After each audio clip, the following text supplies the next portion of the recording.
अस्सलाम वालेकुम क्लास। हमारा जो आज का टॉपिक है वो है law of equi marginal utility. सबसे पहले जो है ना वो इस लॉ के नाम से फेमिलियर होते हैं कि एक्चुअली ये लॉ है क्या चीज़। इक्वी का मतलब है same, this one is equal. Marginal का मतलब आपको पता है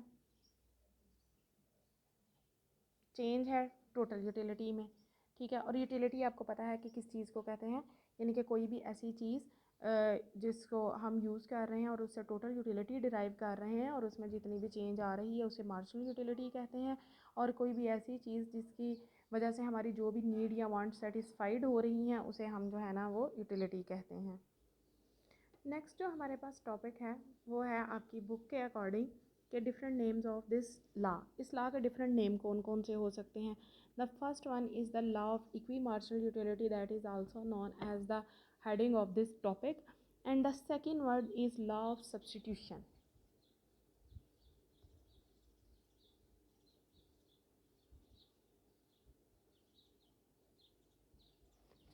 लॉ ऑफ सब्सटीट्यूशन इसे क्यों कहते हैं, इसकी हम जो है ना नेक्स्ट हम वजाहत करेंगे, लेकिन इसलिए इसे कहते हैं कि इसमें चीज़ों को जो है ना वो हम सब्सटीट्यूट कर करके एक दूसरे के साथ जो है ना वो फिर परचेज़ करते हैं या फिर कंज्यूम करते हैं। देन है law of maximum satisfaction.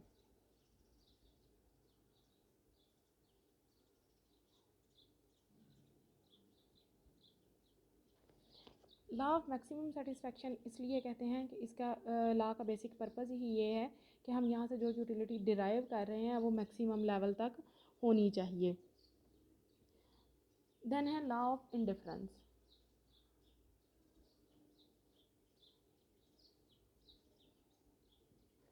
Law of indifference इसलिए भी कहते हैं कि इसमें जो है ना वो चीज़ों के दरमियान कंज्यूमर जो है वो इंडिफरेंट रहता है, यानी कि वो किसी भी एक चीज़ को दूसरी चीज़ पर प्रेफरेंस नहीं देता। देन है law of economy of expenditure.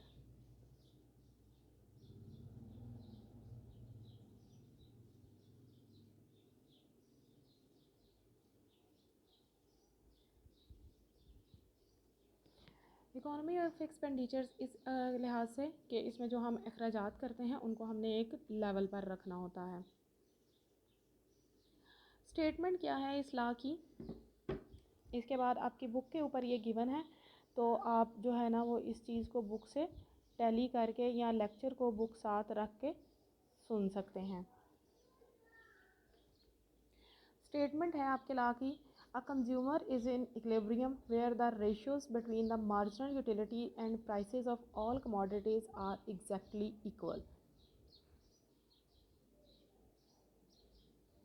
कि एक कंज्यूमर किस वक्त इक्विलिब्रियम में होता है, यानी कि consumer equilibrium, C stand for consumer and E for equilibrium, जब मार्जिनल यूटिलिटीज़ तमाम चीज़ों की, यानी कि marginal utility of A and price of A is equal to the marginal utility of B and price of B and so on. और फिर हम कह रहे हैं जो भी nth यूनिट हम यूज़ कर रहे हैं उस nth यूनिट तक की मार्जिनल यूटिलिटी और उसकी प्राइस तक, जब इन तमाम कमोडिटीज़ जो कि हम परचेज़ कर रहे हैं इनकी मार्जिनल यूटिलिटीज़ और प्राइसेस की रेशो आपस में बराबर हो जाती हैं, उस वक़्त कंज्यूमर जो है ना वो इक्विलिब्रियम में होता है। इसके बाद है इसकी डेफिनेशन जो कि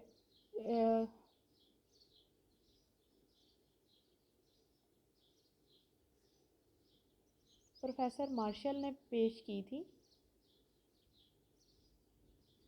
प्रोफेसर मार्शल के वर्ड्स में इसकी डेफिनेशन आपकी बुक में गिवन है, other things remaining the same, the most important thing, जिसको आपने यहाँ भी ऐसे ही लिखना है जैसे आपने law of diminishing marginal utility में लिखा था।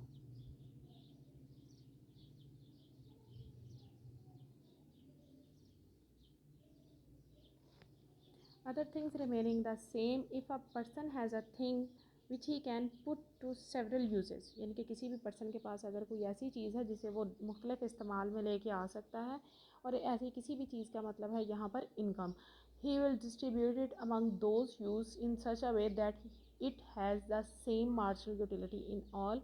तो वो इसे किसी भी ऐसी चीज़ पर जो है ना वो रख सकता है जहाँ पर उसकी मार्जिनल यूटिलिटी जो है ना वो सेम हो। अब नेक्स्ट जो है ना वो इसकी अजम्पशंस हैं।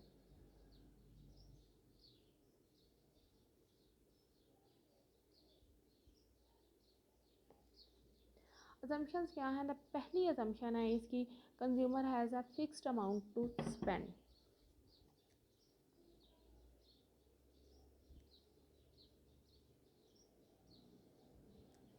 फिक्स्ड अमाउंट है, हम कह सकते हैं जस्ट उसके पास जो है ना वो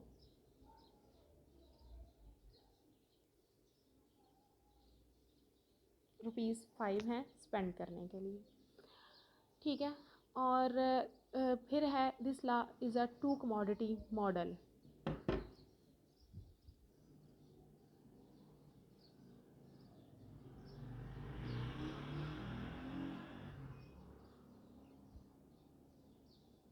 टू कमोडिटी मॉडल यानी कि कंज्यूमर जो भी गुड्स जो है ना वो परचेज़ कर रहा है वो हमारे पास दो हैं, लाइक ए एंड बी, कोई भी दो कमोडिटीज़ हैं, उनका हमने कंपैरिजन करना है, इसलिए हम किसी एक गुड पर जो है ना वो नहीं रहेंगे। The third one is it is assume that prices of both goods are given. तीसरी चीज़ हमारे पास क्या है?